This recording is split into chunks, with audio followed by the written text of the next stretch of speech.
All right, everybody, we got a couple minutes here before we go officially live, so go ahead, sit back, take a listen to the music, and enjoy.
All right, everybody.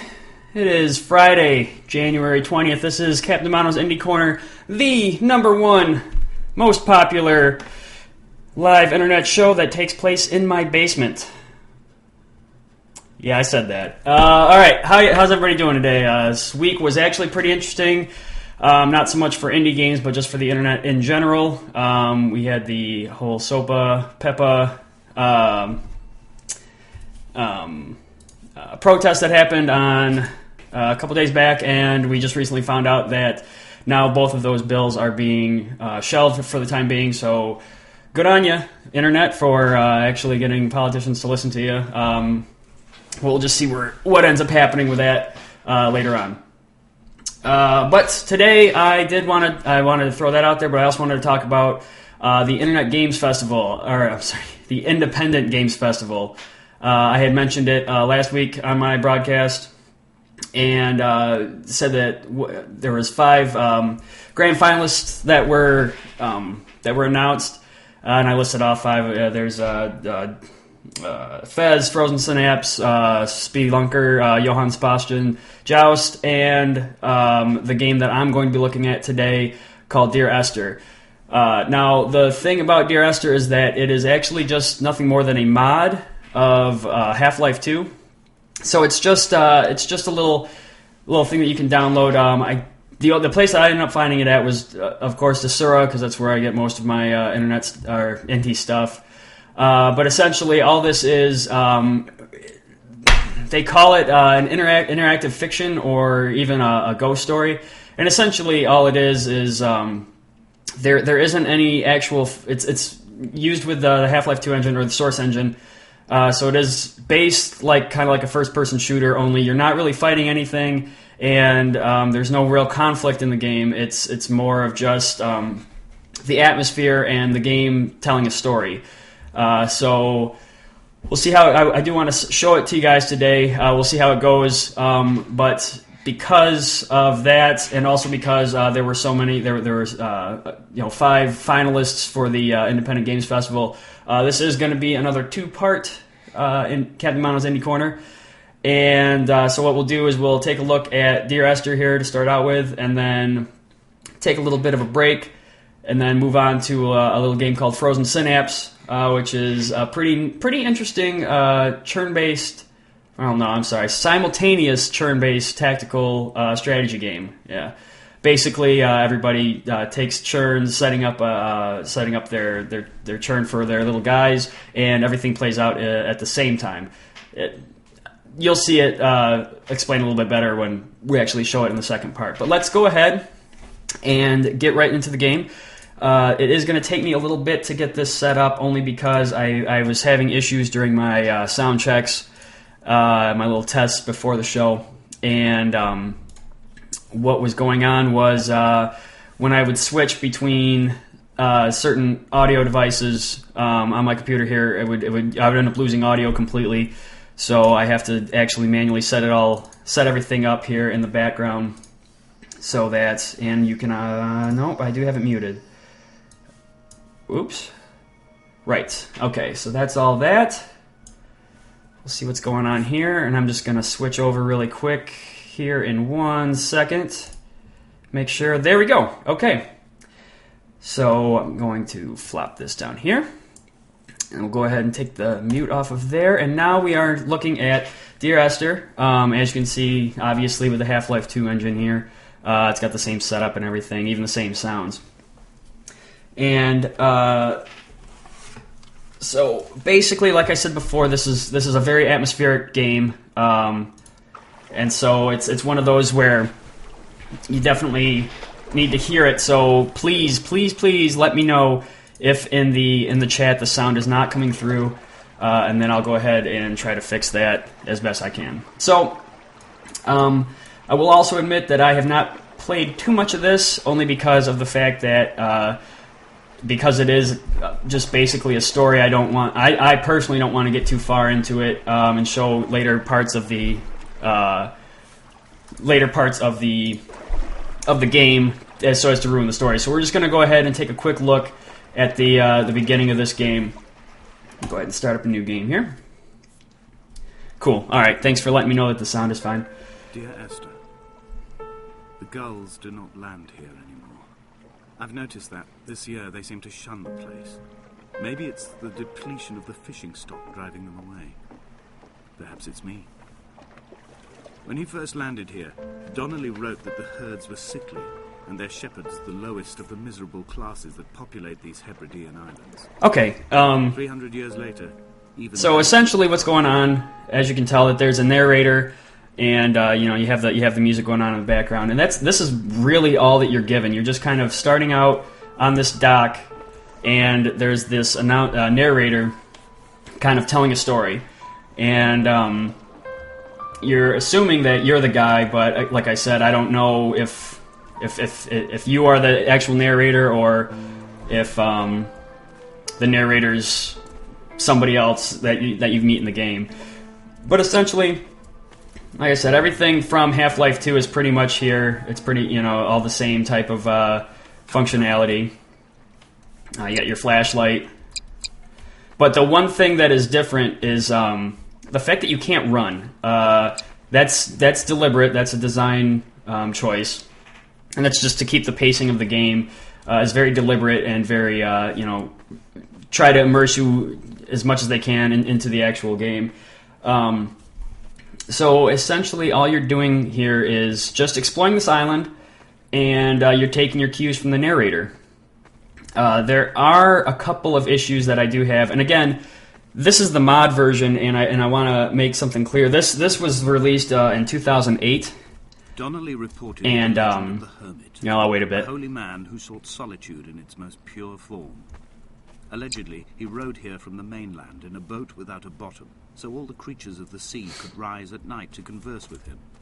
How disappointed he must have been with their chatter. Come back. Perhaps now, when all that haunts the ocean is the Did you guys hear that? Come back? tankers, he'd find more peace. I wonder if that's a problem with the sound. Not like the sound in the game, but anyway. To provide him shelter.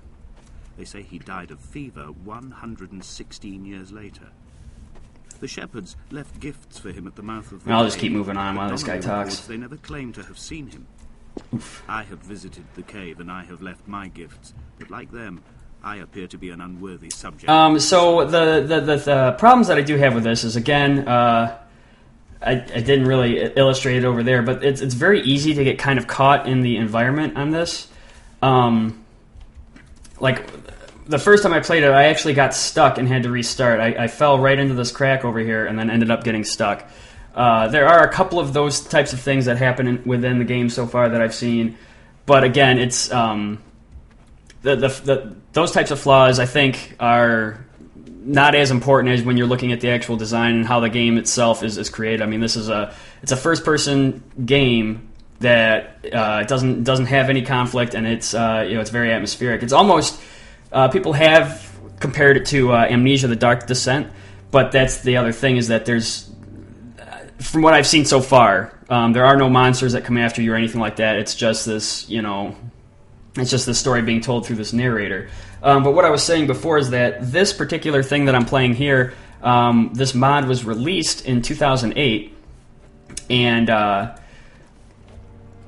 and what's going on right now is that the developer is actually working on a retail version of this, and that's going to be released on Steam in February. So what they've done is they've actually taken this mod, and they're reprogramming it, they're remaking it into a full retail product, with actual high-res graphics and better narration. I mean, a little more focused direction of what the developer wanted, as opposed to just kind of using the source engine and just dropping in what they could.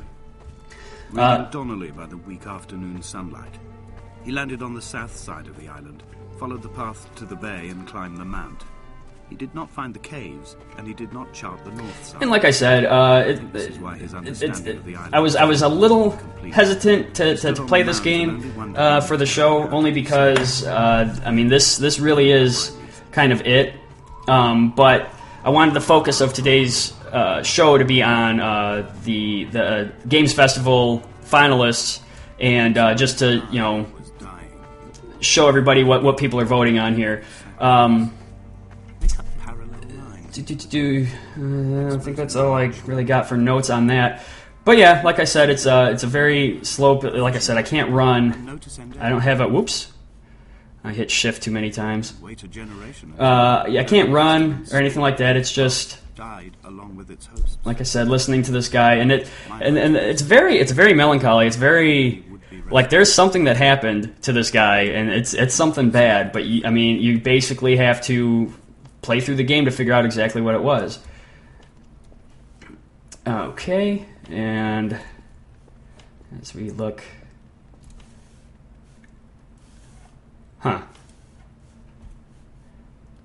Okay, so let's do a little chat participation here. Let's see, do we want to go this way, to the left, or do we want to go down here to the right? We'll wait a little bit and then make the decision here. So it's either this way towards nothing, or this way towards a little bit more of nothing.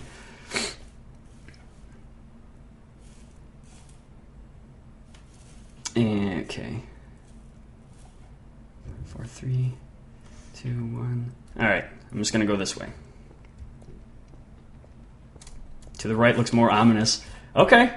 Alright. That's a little... I forget about the chat delay there, so I didn't want to let the silence go off a little bit more, though. That's the other weird thing that I have noticed about it, is that the music cuts out sometimes. Feel no particular need to turn back. There's nothing to be seen if we did. No tired old man parting the cliffs with his arms. No gifts or Bibles laid out on the sand for the taking. No tides turning or the shrieking gulls overhead. The bones of the hermit are no longer laid out for the taking.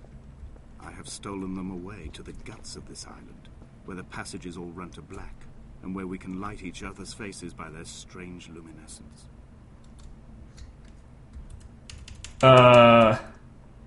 Did that guy just say that he stole bones? What? Okay. Yeah, that's the first time I've heard that. I actually went left when I played it the first time, so...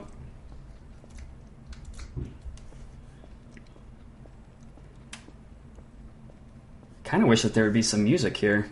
Yeah, like I said, the music just kind of cuts out. Oh! I met Paul. I made my own little pilgrimage. My Damascus, a small semi-detached on the outskirts of Wolverhampton. It's looking like there's not much here. Tried to connect to one another. Although he knew I hadn't come in search of an apology, reason, or retribution, he still spiraled in panic, thrown high and lucid by his own dented bonnet. Oh, this is the cave. Oh, there's the cave. Oh.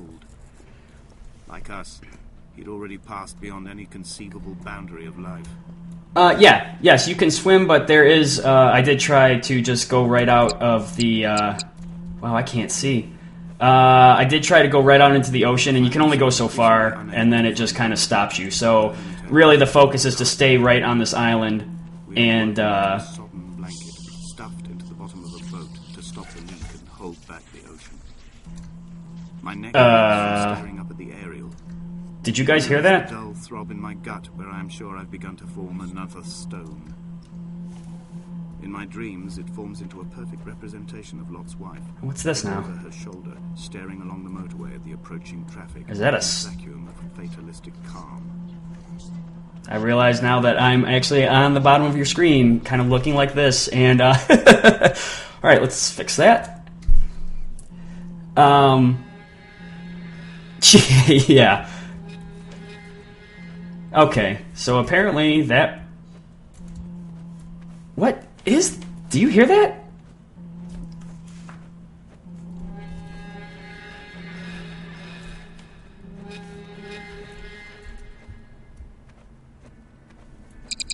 What the...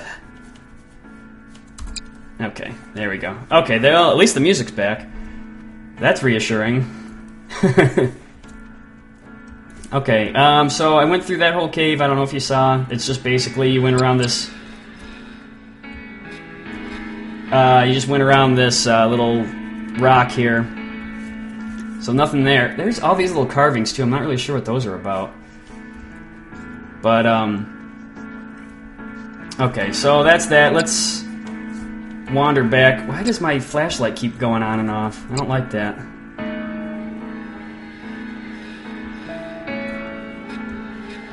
But as you can hear now, the music's getting a little bit more intense. You're starting to hear a little bit more of the story, things like that. And like I said, I am kind of talking over the narrative a little bit, so I'm sure I'm missing a little bit of what's happening.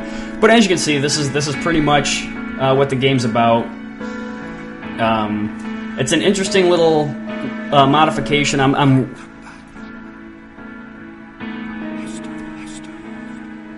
Oh man, I'm hearing like whispers and stuff in my headphones. This is weird.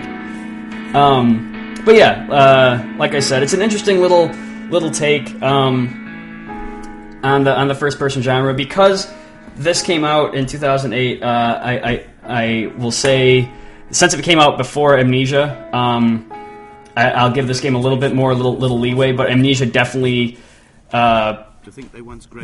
plays the atmosphere role a little bit better with this, so far anyway, and that's only because of the way that they get the lighting and the setup like that. It is going to take me forever and a day to get over to there, so I'm just going to go ahead. I just wanted to do a quick 10-15 minute look at this, so we'll just go ahead, and I think I'm just going to, I think I'll just stop it right there, and you guys can check it out on your own time. Because I don't want to ruin too much of what's going on here. So we'll go ahead. I don't want to save. Flip that back over. Take off that. And so the thing that I wanted to talk about is, again, because this was IGF finalist, and also more so because of the fact that it's a mod, and mods are definitely a great way for gaming developers to get their feet wet with game development. And also it's always possible to make your mod into something that becomes something you can sell. It becomes a retail version. I mean, Team Fortress 2 is actually a mod for Quake. Don't quote me on that. I can't remember if it was Quake or something else. But Team Fortress was a mod for a game, and eventually it grew into, it had a lot of popularity. Counter-Strike was a mod for Half-Life, and that became a retail version. So you definitely should check out the mod community. Desura is based on the mod community, mostly moddb.com, and you can find all these great modifications that are out in the out in the world that communities are working on, and definitely check it out. And all you need is the actual retail game, and most of these mods all these mods are free from what I can tell. Until the stuff obviously goes retail. Okay, so with that, checking over my notes really quick. What we're going to do right now, we're going to take a little bit of a break. Going to be maybe about a 4-minute break. I'm gonna go get some more notes together for this next game, and we'll come back and we'll play a little Frozen Synapse. All right, let's go to the break splash screen. Bam! Stay tuned. There's gonna be some more right after the break.